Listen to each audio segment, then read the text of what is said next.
বিশেষ করে অ্যাকাউন্টসের কাজ, এটা ভালোবেসেই করি আর কি।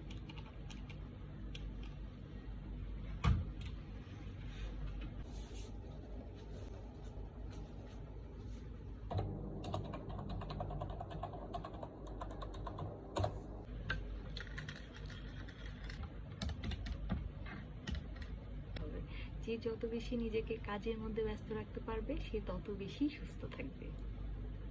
সারাদিন এই ক্যালকুলেটর, সারাদিন ধরে টাকার হিসাব করতে করতে আমি শেষ।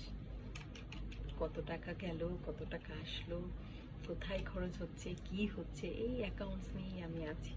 অ্যাকাউন্টসের কাজগুলো না আমি খুব ভালোবেসেই করি, আমার খুব ভালো লাগে। হ্যাঁ, যদিও আমি অ্যাকাউন্টসের ছাত্রী না, তারপরেও অ্যাকাউন্টসের কাজ করতে করতেই এক্সপিরিয়েন্স হয়েছে। ভীষণ ভালো লাগে কাজ করতে, বিশেষ করে অ্যাকাউন্টসের কাজ, এটা ভালোবেসেই করি আর কি।